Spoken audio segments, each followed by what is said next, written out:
بسم الله الرحمن الرحيم والصلاة والسلام على رسول الله محمد صلى الله عليه وسلم. Welcome my dear secondary year 2 Riyadh Salihin students. I am Kamal Ahmed and this is a new listening class. In today's lesson we're going to listen to two people speaking together and we need to figure out how related they are. Are they brothers, friends or just strangers?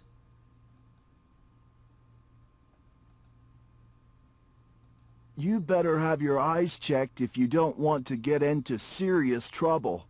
Yes, I know. They feel all dry and puffy. Have you been sleeping well? As well as possible. I've been staying up trying to finish my project and spending a lot of time in front of the computer. Do you take breaks? You need to take a break every hour. I'd never get to the end of it that way. Well, you won't have the eyesight you need to get to the end of it if you don't have breaks. Another reason for taking breaks is to prevent damage to your back from endless hours of sitting at your desk. But I'm young. Older people tend to have back problems. You're wrong there. People can cause themselves damage at any age. What has saved you so far is the fact that you work out and do sports. Yes, my parents have said the same thing. Okay, now after this recording, do you think those people are strangers or friends? I can say they are friends. But a student might ask me, why do you believe so? Why do you think they are friends, Kamal? And my answer to you is, from the tone, from the familiar tone of the conversation, yes, from the informal style of language, okay, people who advise each other in such a way aren't strangers. They are friends. And can they be brothers? Yes, they can. So they can be anything but strangers. Don't you think I am right? That's good. So from the familiar, from the informal tone of the conversation, from the advice between them, we can figure out they are brothers or friends, but they are not strangers by no means. Anyway, that's good. Now, what are they talking about? What's the older one advising the young man? What is he advising him to do? Exactly. He's advising him to take breaks and not to sit in front of the computer monitor for long hours. And why is that? So that his eyesight is not affected. Yes. And how positive, okay, is the young man? Does he understand? Does he appreciate the older man's piece of advice? Yes, he does. Right. He listens well to him and he promises, okay, to become more aware of his health, especially his eyesight. That's okay. Well, out of this conversation, we get new language functions that we need to know. How can we advise people? How can we advise people? We can offer advice in different ways. One of the advising styles is, you had better have your eyes checked. You had better study hard, or you won't get the full marks. This style is not used between strangers. This is an informal way of giving advice. You had better have your eyes checked. You should be kind to elderly people.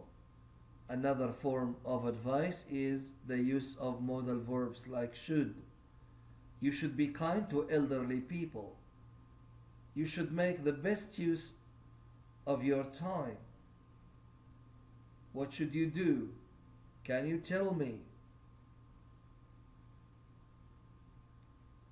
Should you be kind to everyone? Should we be punctual in our work? In fact, we should be punctual all the time. Other than advice, we get to know how to warn other people from doing something. Warning means to say that, oh, stop there, don't do it, or you will harm yourself. You had better finish your project on time if you don't want any trouble. Now this is somehow warning. What would happen if he didn't finish his project on time? He would get himself into trouble. You had better finish your project on time if you don't want any trouble. You won't get full marks if you don't work hard. You won't get full marks if you don't work hard. So this is a warning. Unless you work hard, you won't get the full marks. Be careful.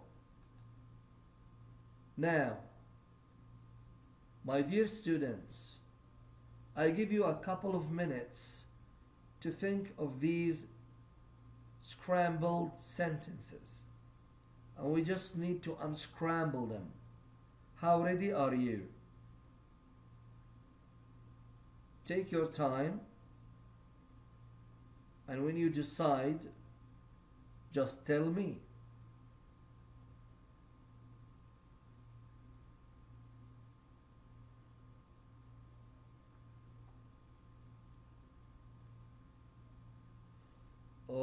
Okay. Number 1. We have better, had, to bed, you, early, go. We know that in our English sentences, how do we start? If it is a statement, we start with the subject. The subject is the doer of the action. So, in this kind of example, we say, what do you think? You had better go to bed early. You are right there. Well done. What about the number 2? Shouldn't time waste you any? How can we start it? Exactly. You. This is a piece of advice as well. You shouldn't waste any time. Wonderful. The third one, won't, don't, get slim, listen, you intake of carbohydrates, if, your. Could you figure this out? Exactly, you are right there. We would say here, you want what? You won't get slim if you don't listen your intake of carbohydrates. Again, you won't get slim if you don't listen your intake of carbohydrates.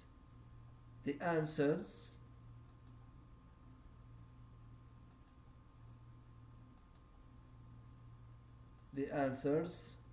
are okay, let's have a look. You had better go to bed early. You shouldn't waste any time. You won't get slim if you don't listen your intake of carbohydrates. That's right. As you can see, these are styles of advice and warning. My dear students, thank you so much for being with me today. Hopefully you grasped the content of the lesson, and I just want you to practice reading the conversation so that you become good at reading.